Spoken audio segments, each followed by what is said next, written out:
Welcome into another edition of the Crunch Time Sports Advantage Network's College Football All Access Show. This is a very special podcast because it means we're just one more week closer to college football. Hi, everyone. Kenneth here, Senior Analyst for the Crunch Time Sports Advantage Network. Both Jessica and Summer are still on assignment as they're covering training camps for their respective teams that they cover. So I got you for the next 58 minutes here in this episode. Whether you're watching this live on YouTube, streaming it on Twitter, or listening to it in our podcast feed, want to say thank you for taking out the time to check out our work. And we always are appreciative of you, the fans, because this is what makes college football special. So let's just jump right into it. And we're going to break this up into a couple of different segments here. So, first segment, it will be coaches that are under pressure. Doesn't mean that these coaches are going to lose their job at the end of the year, but with great expectations from the fan base, these coaches are just going to be under more scrutiny and pressure this coming season. In the next segment, we'll talk about coaches that are indeed on the hot seat. And if this season doesn't go well, could find themselves out of their particular job. And then finally, just some coaches to watch out for, especially coming from the group of five that could land one of those Power Four jobs next year. So that's how this particular space is, this particular show is going to go.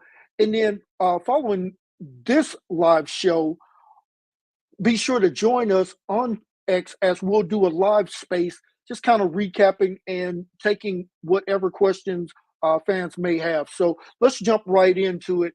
And you know our tagline here, it is always going to be all aboard. So let's jump right in.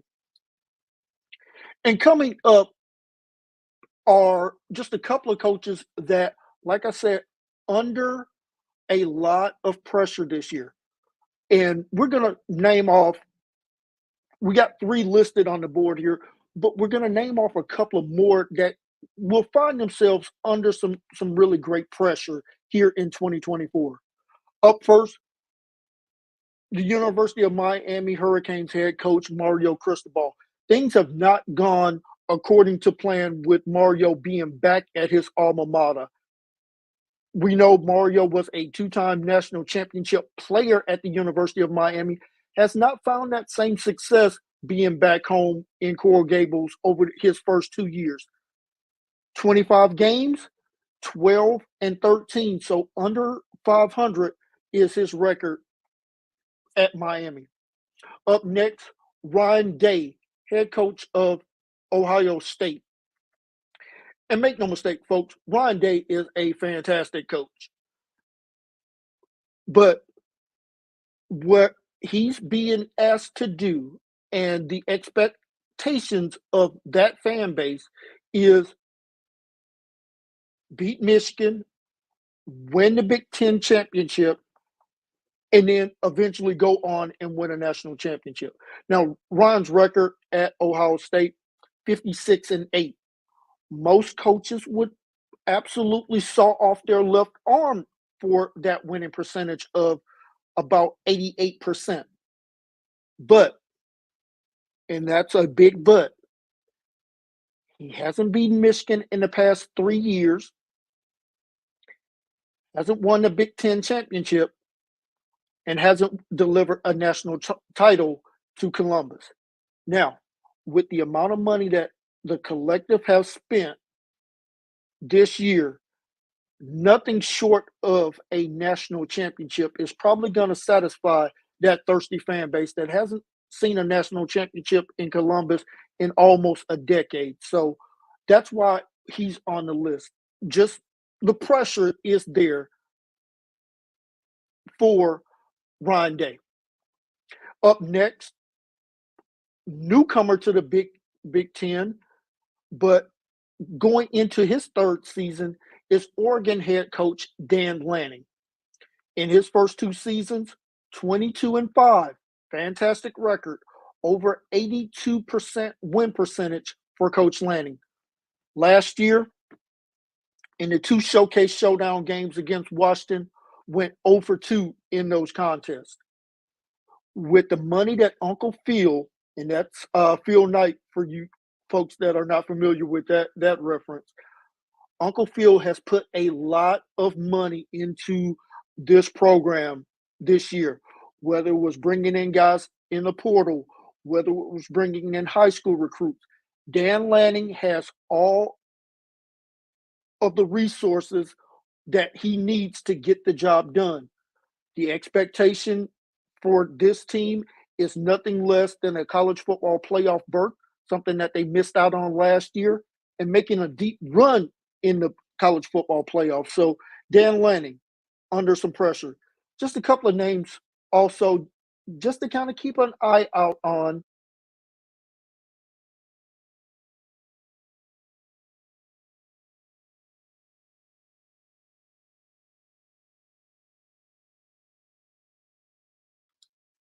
Head coach Marcus Freeman for Notre Dame.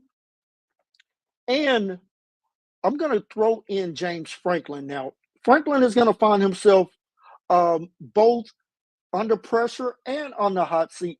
We know that they gave him a huge contract just a few years ago when there was a thought that he may leave Penn State to take the USC head coaching job.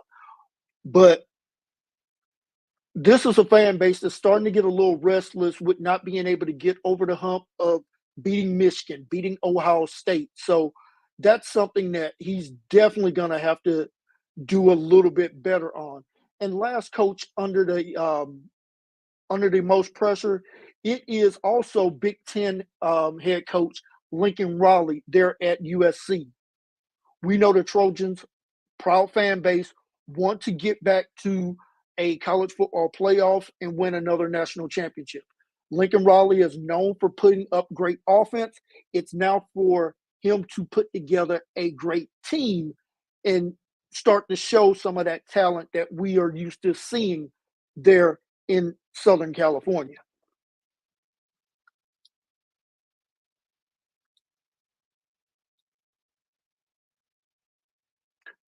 So let's spend just a couple of minutes with Mario once again. Talked about his record, and really, it's it's not so much Mario hasn't had the resources there at Miami. I don't think any head coach um, in the past few administrations have had the kind of resources that Mario has. We know the family connection there as far as the boosters go. So Mario has to start getting the job done as far as a head coach. We saw some of the issues that plagued him at the University of Oregon, despite having a really good record. He never really got Oregon over the top there. So, Mario, year 3 with this program, it's time to, really get the Hurricanes over the hump and start to threaten for winning a conference championship, something that the University of Miami has not done since becoming a member of the Atlantic Coast Conference. Just another quick thought on Ryan Day. We talked about it. The record has not been a problem for Ryan Day. Like I said, 11-2 back to back to back seasons there in Columbus. But what he's going to be most remembered for in those 11 win seasons is 0-3 against Michigan. Has beaten Penn State, but outside of that, we really haven't seen Ryan Day really do well in these high stake poker games that when you're the head coach of Ohio State, you're going to find yourself in those games. And unlike Jim Tressel, unlike Urban Meyer, hasn't found a way to get over the hump. We know that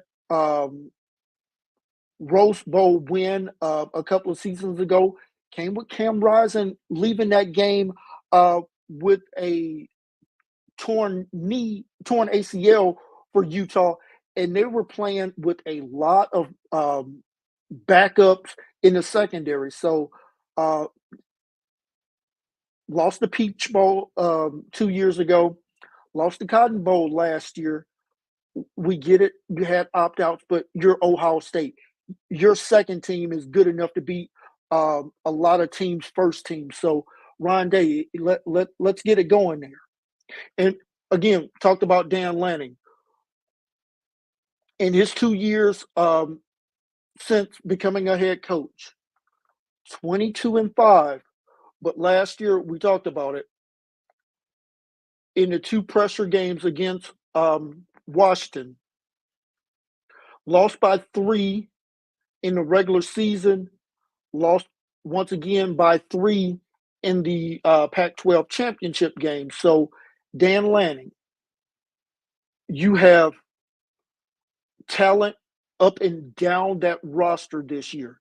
Need you to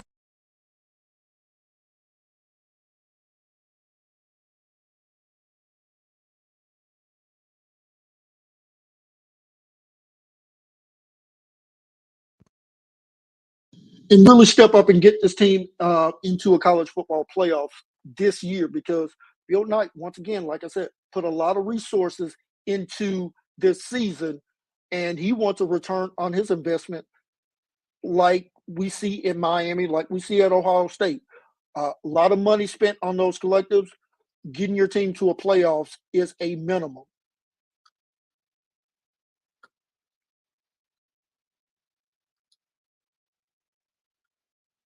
Some coaches that are on the hot seat, and we'll start here in the Southeastern Conference. As you can see on the board, we got a couple of names in the Atlantic Coast Conference. We'll talk about the Big Ten and the Big 12 there.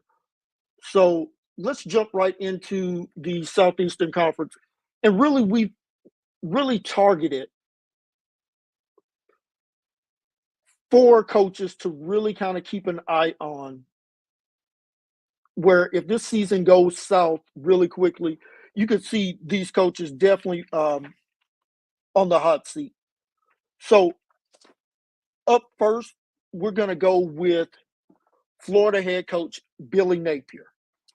I've given this stat out and I'll give it out repeatedly. Not since World War II has a University of Florida Gator head football coach gotten a 4th season with more than 15 losses in his first 3 years.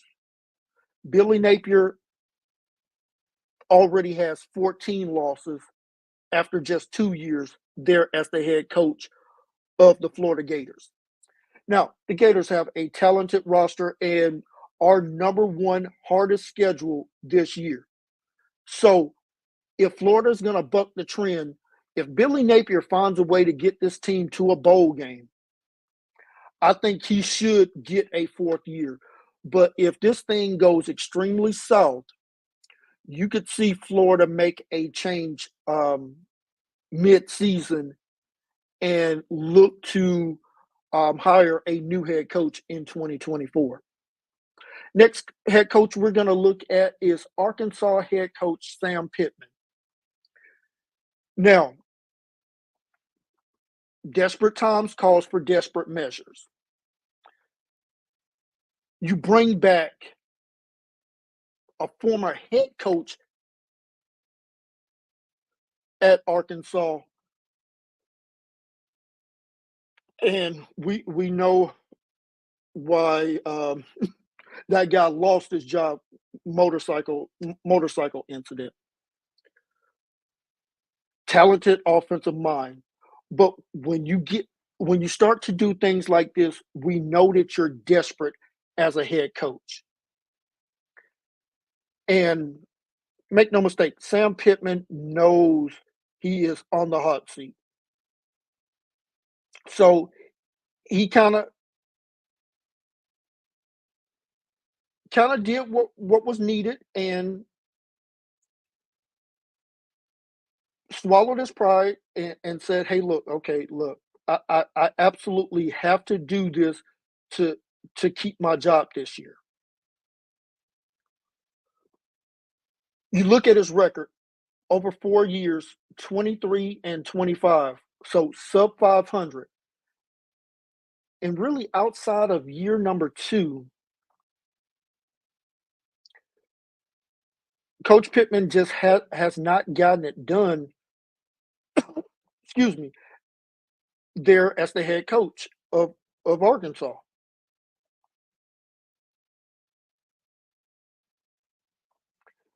So, what do we expect for Sam Pittman this year? Well, we know that there's a difficult schedule there for the Arkansas Razorbacks. I think it's one of our top 10 hardest schedule. Matter of fact, looking at the numbers here, it's the third hardest schedule. So, first year, 3-7, that's expected. That high watermark of 9-4.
I think some of the things that we're seeing with the expansion of the stadium there for Vanderbilt,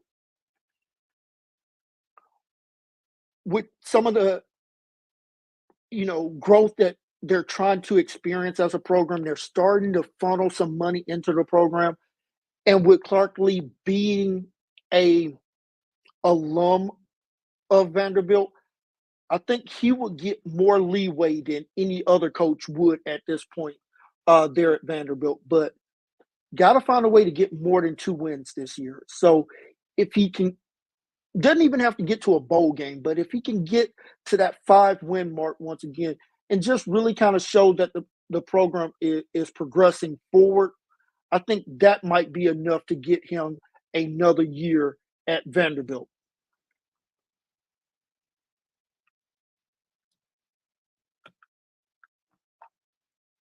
Let's move over to the Big Ten and some coaches. Like I said, not because we've seen so much turnover with the Big Ten over the past couple of years. I'm not going to jump and just kind of react to coaches being on the hot seat, but I do think that James Franklin, if he does not get this team to the college football playoffs, could be in some serious trouble there at Penn State. Franklin, 10 years there in Happy Valley, 88 and 39, so under a 700 win percentage.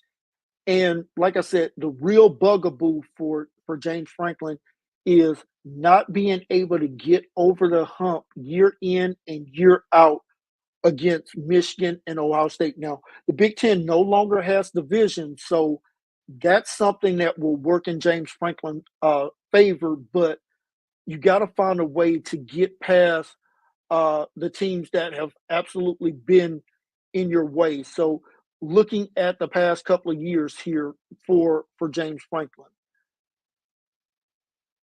we know losing to Michigan the way that they did, where Michigan just absolutely ran the ball, not for a lot of efficiency, but just ran the ball down Penn State's throat, beating them 24-15. Ohio State, that game was nip and tuck the entire way, and that game was really there to be had for Penn State, losing 20-12 in that contest. So once again, offense really could not get going in that big time matchup there for Penn State last year. Going back to 2022, we see the same thing once again. Now, that Ohio State offense, led by CJ Stroud, was absolutely electric, and Penn State just could not keep up the scoring in that contest, losing 44-31 in that contest. Absolutely got the doors blown off of in the Big House versus Michigan, losing that contest 41-17.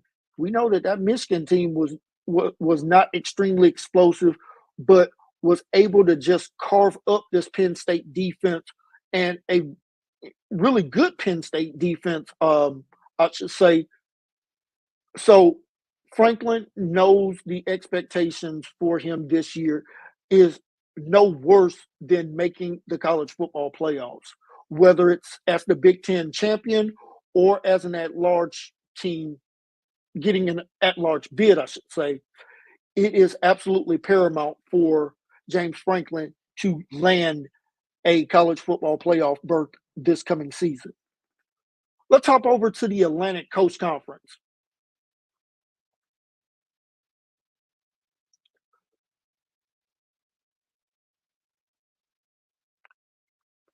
And just we talked about now, once again, I do not expect Mario to be fired there in the ACC this coming year.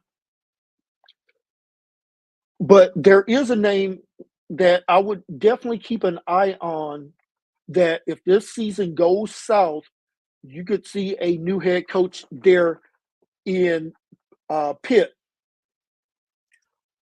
Pat Narduzzi has been there 9 years, 65-50. So looking at a win percentage of about 57% there.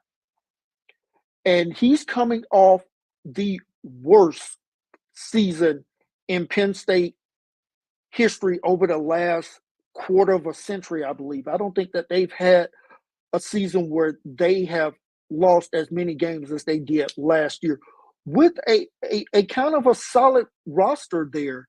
So if I'm Narduzzi, I would not be feeling comfortable about my tenure. And if you look over his years since becoming the head coach of the Pitt Panthers, back in 2015, his first 2 years they went 8-5 both of those years. Then had a dip to 5-7. In 2018, went 7-7. 2019, 8-5. 2020, we know that was the COVID year, but still had a 6-5 record. Now, when he had Kenny Pickett at the quarterback position for the past couple of years, 11-3 and 9-4. Did not have Kenny Pickett last year, and you saw this offense absolutely struggle. So if Pat Narduzzi isn't able to get this offense going this season, and especially if some of those newcomers like an SMU comes into the ACC, has a really good year, you're looking at good years for maybe a team like a Virginia Tech or Clemson, Florida State, who are always staples in the Atlantic Coast Conference. You throw in a Louisville, even a friend of mine who is trying to push Georgia Tech having a solid year. So if Pitt slides further and further down that ACC standings, pardon me, you could find them potentially in the market for a new head coach. So Pat Narduzzi needs to find a way to get this team probably to 7 wins in the regular season. So 7-5 is probably going to be a benchmark of where he needs to be to maintain his job there. A couple other coaches, and I'm just going to take a look at here. Dave Clawson, head coach for the Wake Forest Demon Deacons. 10 years there as the head man there in Winston-Salem. Record 63-61. So basically, he's a 500 head coach. His best year was 2021 when he got Wake Forest to a 11-3 record, winning the Gator Bowl that year. But we've also seen more seasons to where he hasn't been able to make a bowl game. His first 2 years, he went a combined 6-18 over those first 2 years. And then the last 2 years,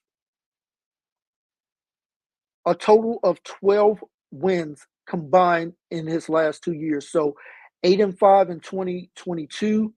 Last year, a dismal 4-8 on the season. So he's another name to watch out for. And finally, I'm going to end the ACC with a coach who has had to overcome a lot more than just wins and losses, and that is the University of Virginia head coach, Tony Elliott.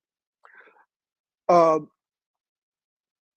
University of Virginia lost 3 members of their football teams to a tragic shooting by a former player his year. So you can kind of forgive that team for not being completely buttoned up, and credit the administration for not, pulling the ripcord and really just allowing Coach Elliott to grow as a head coach and really stabilize not only that football program, but that campus as well. So them going 3-9 last year was kind of that carryover effect. So I don't think Tony Elliott will be fired at the end of this year, but you want to at least see them get a couple of more wins this year. So if they find a way to go 5-7, or even better, if they found a way to make a bowl game, I think that he would be safely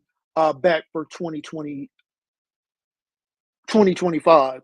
So want to credit the administration there at Virginia for allowing this team and really that university to heal after such a tragic and unfortunate loss of life with 3 young men that were on that team.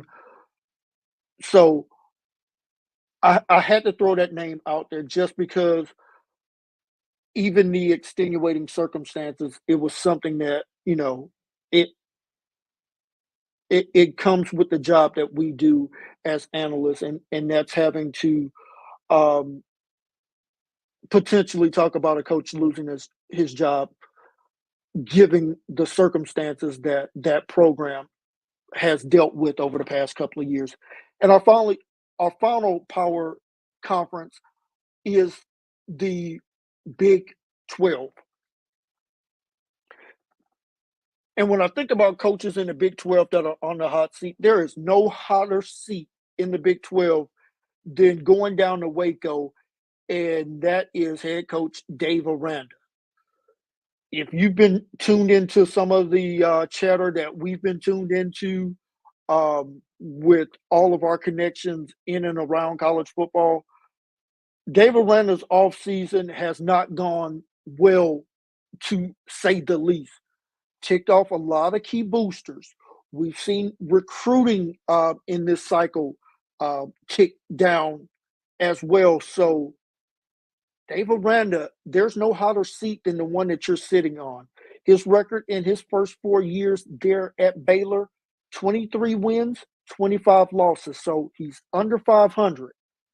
His last 2 years, He's won a combined 9 games. And the anomaly season was 2021 when Baylor went 12-2. So that was the outlier and not more so the predictor. His first year, 2-7, COVID year. So we can uh, count it, but not count it if you pick up what I'm putting down. But his last 2 years, 6-7, and then taking an even further step back this past season, going 3-9. Aranda has to get this team back into a bowl game if he has any hopes and desires of being a head coach there in Waco in 2025. Another coach that I'm going to say is extremely on the hot seat, and that's BYU head coach Kalani Sitake. In his 8 years as the head coach of BYU, they are 61-41, so about a 600 win percentage. But those first 7 years, BYU was an independent. So this past year, their first year in as a member of the Big 12, 5-7. The expectations for this season aren't very high for BYU. Another disappointing season this year. You could absolutely find BYU in the market for a new head coach. Now, let's talk about some coaches that the arrow is definitely pointing up as far as their stock goes, especially coming off of last year. So it's not always a history of what you've done. It's more so of how are you trending. And nobody had a better season from the group of five. We know what happened in the bowl game, but Jamie Chatwell, head coach of Liberty. And even though it was his first season at Liberty last year, going 13-1, losing to a very highly motivated and I'll use the word ticked off Oregon Duck team in that Fiesta Bowl. But you scrub that 13 wins, fantastic job. His first 5 years as a head coach, he was at Coastal Carolina. Looking at the job that he did there, 39 wins, 22 losses. So about a 64 win percentage there at Coastal. And overall, he's sitting at about a 70% record as a head coach in his 6 years. Didn't coach in 2018, but from 2017 to 2022 at Coastal Carolina and his last year at Liberty, his overall record is 52-23. That is going to get you noticed, and especially if Liberty has the kind of season this year, you could see his name being mentioned for a head coaching job at a Power Four school. Up next will be John Summerall, head coach of Tulane. And really, John did a fantastic job at his previous stop. As I pull up his coaching record here,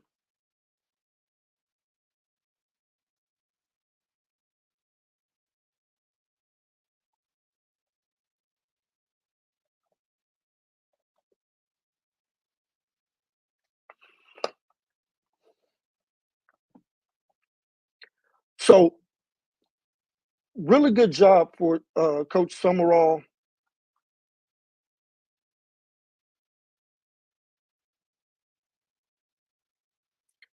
Spent his last 2 years at Troy. Matter of fact, it's only 2 years at Troy, and just a fantastic record, going 23-4 as the head coach of Troy, coming out of the Sun Belt, 14-2 in conference play. Now, this will be his first year at Tulane, so we've seen coaches, especially coming out of the Group of Five, um, if he puts together a really good year this year, you could absolutely see him being mentioned for um, some Power Four jobs coming up. So, like what we've seen from this head coach at his first stop at Troy, see how his first year at Tulane goes.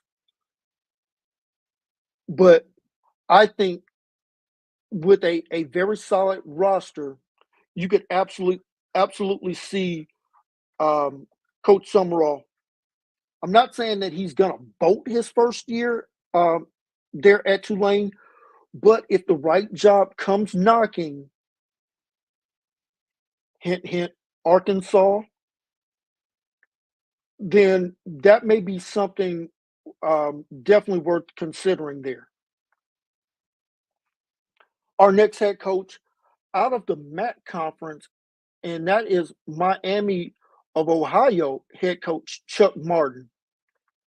And Coach Martin, while the winning percentage hasn't been great, got to understand um, the program that he took over and where Miami of Ohio was when he took over, and where he's tried to kind of slowly build it back up to. So, um, in his 10 years there at Miami, under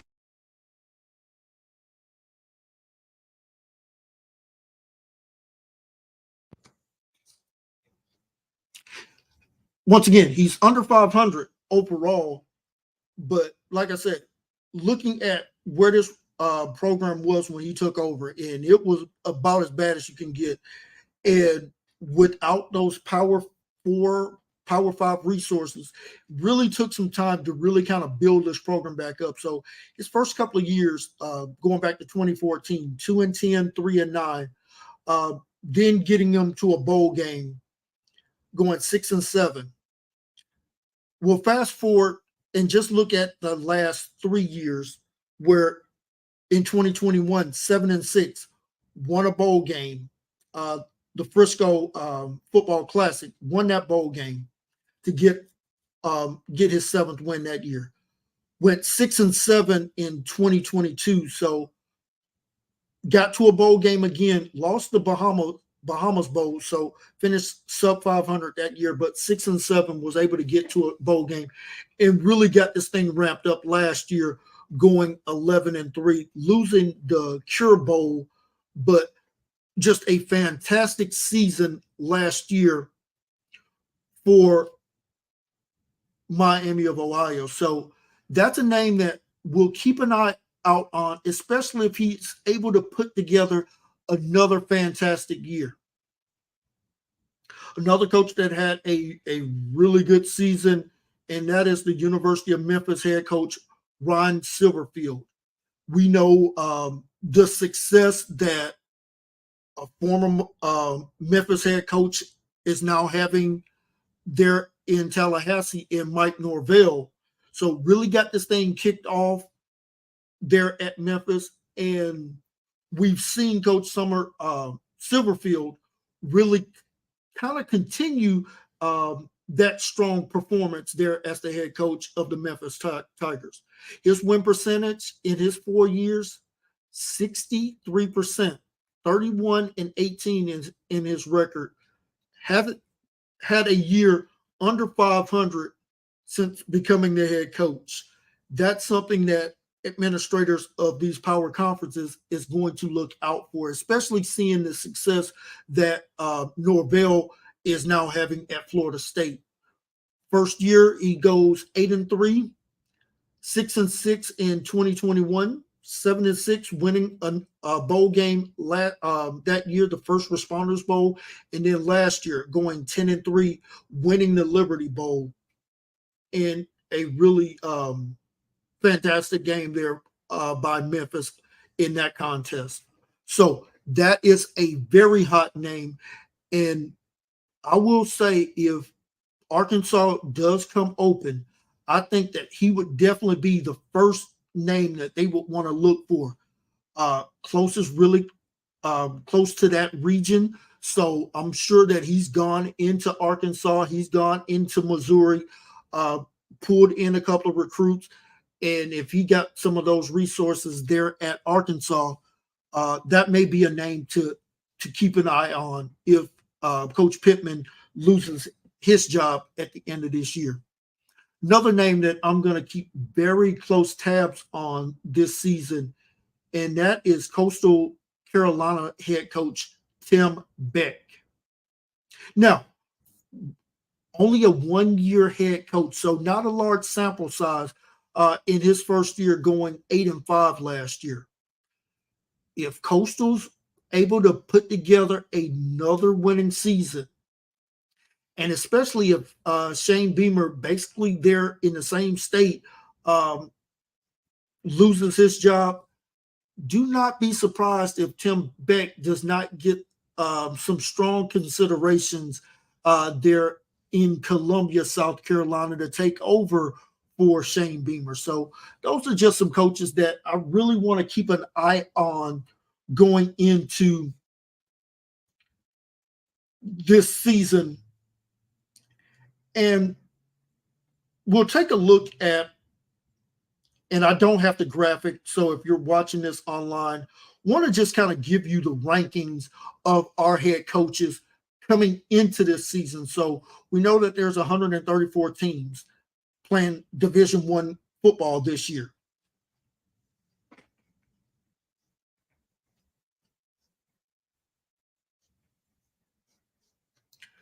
And we have 110 coaches that coached last season that will be coaching college football this season.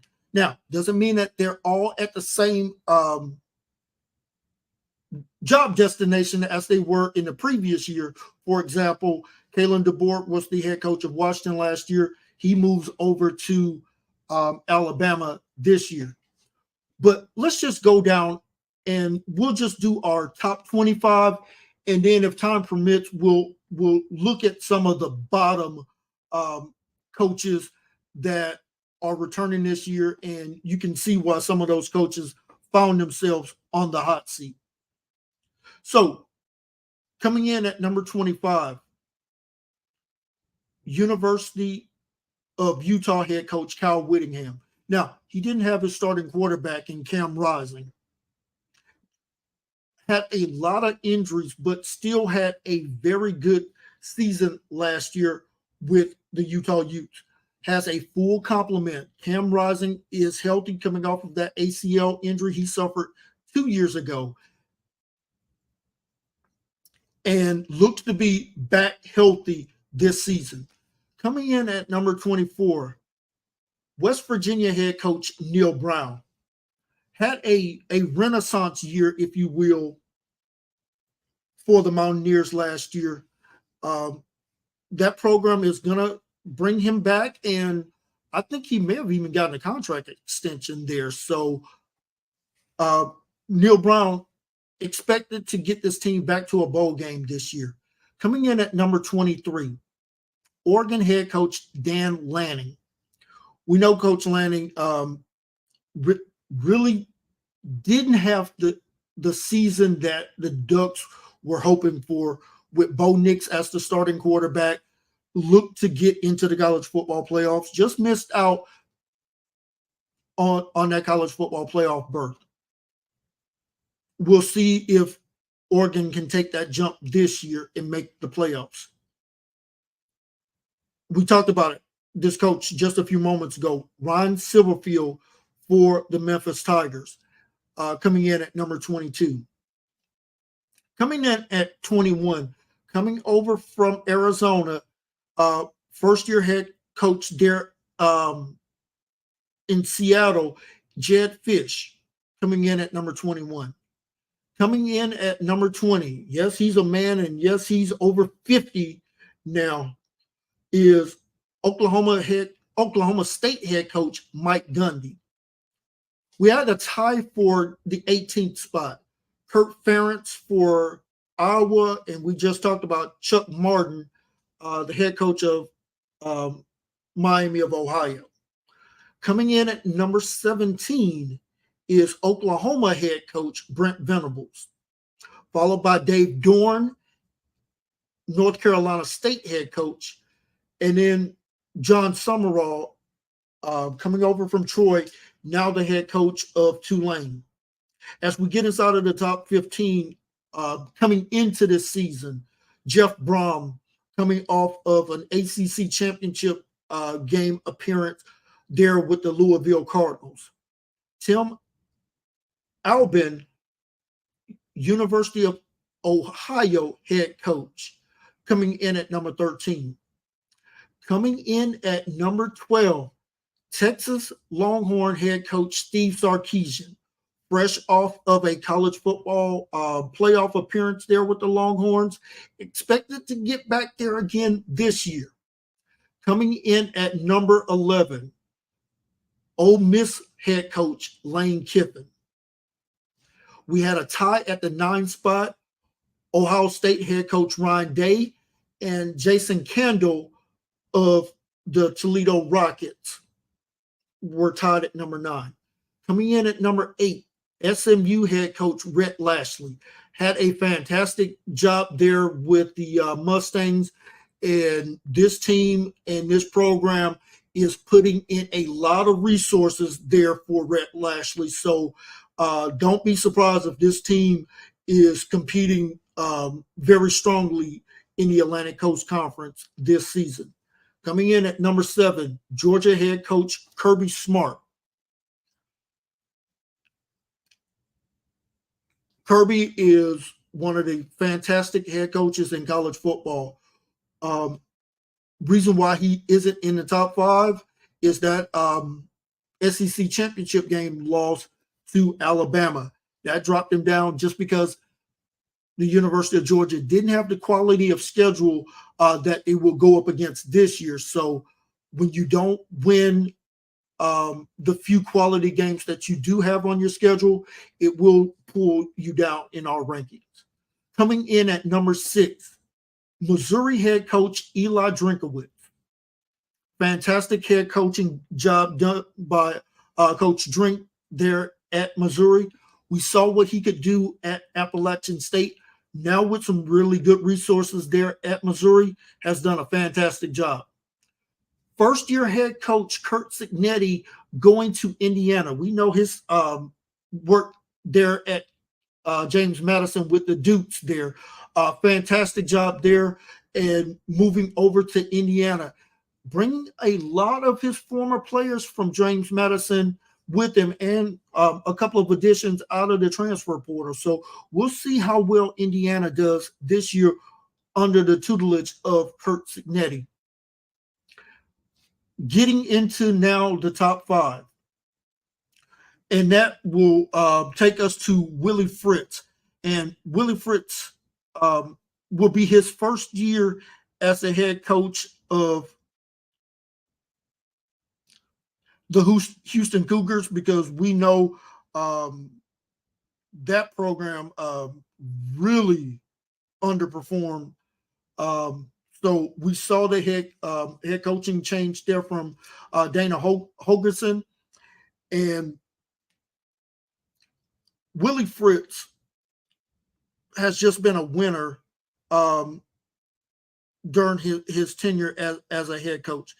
His last stop there at Tulane, struggled early as he was trying to build up that program, but in his last 2 seasons there, 23 wins and 4 losses there for the Tulane Green Wave. So that's what landed him this job with the Houston Cougars, and we'll see if he can right the ship there in H-Town.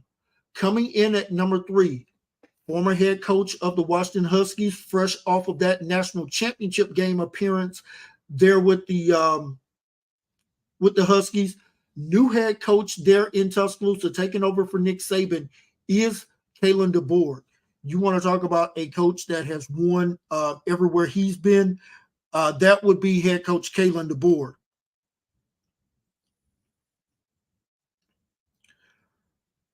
And when you take a look at this coach's resume, like I said, he's won at every level that he's been at.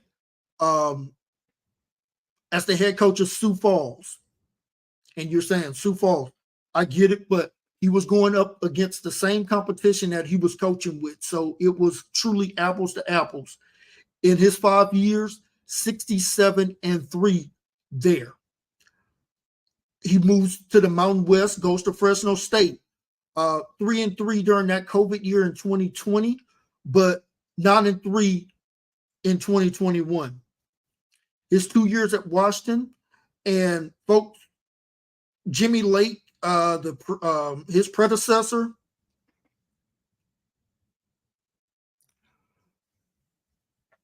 he was able to turn Washington around in a hurry. 2 years, 25 wins, 3 losses. The final Pac-12 championship game win there in Las Vegas, and losing to Michigan was no embarrassment. He goes to Tuscaloosa, and he's got resources on top of resources. I do not expect a major drop-off for the Alabama Crimson Tide with Kalen DeBoer there as the head coach. And then a tie at the 1 spot. Mike Norvell, head coach of Florida State, and Liberty head coach Jamie Chadwell. Just fantastic job there for both of those head coaches. And our metrics as how we grade head coaches had them both tied for the 1 spot. Now, let's look at the bottom of the standings here. And I'm just going to look at the bottom 10 and see if you can spot a trend here. Coming in at 100, like I said, we only have 110 coaches that coached last year at the Division I level back again this year. See if you can spot a trend here. And I'll go with the bottom, let's say,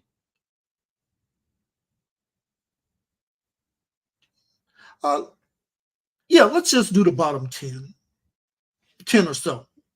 We talked about Clay Helton and Tony Elliott. Clay Helton there at Georgia Southern, Tony Elliott at Virginia, coming in tied for 95th. Coming in at 97, Kenny Dillingham, Arizona State head coach. We know about the issues that he inherited. So Dillingham still has some time on his meter before we put him firmly on the hot seat. Sonny Dykes, 2 years removed from playing for a college football national championship against the University of Georgia, finds himself towards the bottom of head coaches. Another bad year this year. Sonny Dykes will definitely be on our hot seat. Coming in at 99 is University of Connecticut head coach Jim Mora.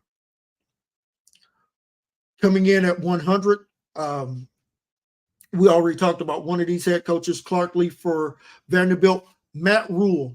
And if you know Matt Rhule's trend, first year, kind of setting the culture. Second year, takes a major step forward. That's what the fans are hoping for in Nebraska. The expectation of freshman phenom Dylan Raiola to take over as the quarterback there for the Cornhuskers. They want to see some progression here. Coming in at 102, Sam Pittman, Arkansas. Not good. Coming in at 103, Southern Miss head coach Will Hall. Coming in at 104, Pitt head coach Pat Narduzzi. Coming in at 105, Sam Houston head coach Casey Keller. Now, we know that this program just stepped up from D2 into Division I, so I don't expect Sam Houston to do anything hasty with Coach Keller at this moment. Coming in at 106, Louisiana Tech head coach Sonny Cumbly. Coming in at 107, Western Michigan head coach Lance Taylor. Also out of the MAC at the University of Akron, head coach Joe Moorhead. Really needs to start to kind of get this thing moving there for the Zips. Coming in at 109, Eastern Carolina head coach Mike Houston. Also really needs to kind of start to get things trended in the right direction. And another head coach out of the MAC, and that is Kent State head coach Kenny Burns. So as you can see, the further you're down on our head coaching rankings, the more likely you're going to eventually find yourself on the hot seat. And don't be surprised at the end of the year if we don't see some of those schools move on from some of those head coaches.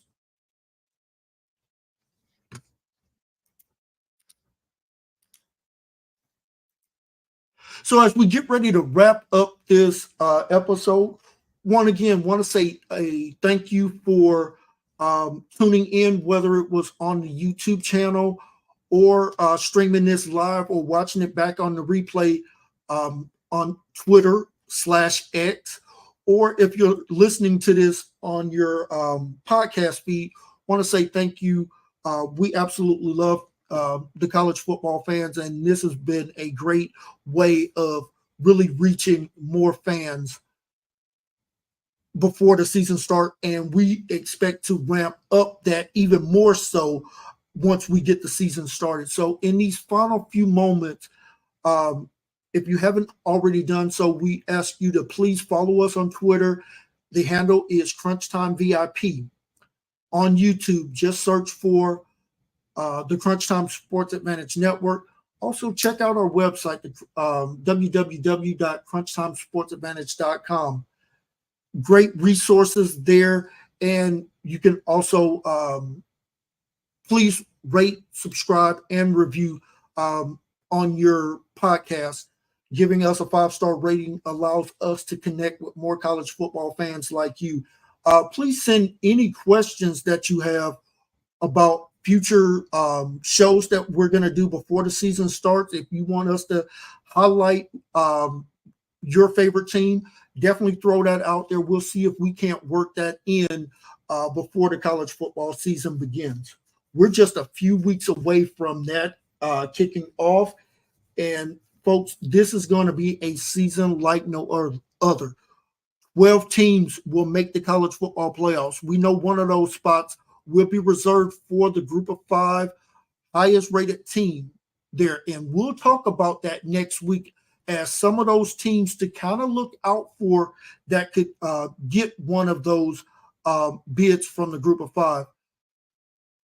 How many teams from the Southeastern Conference can make the college football playoffs? Can the Big Ten get 3, maybe 4 bids in? Can the ACC or Big 12 get a second bid? All of those things we will talk about on next week's episode. So please come back next week and join us. Also,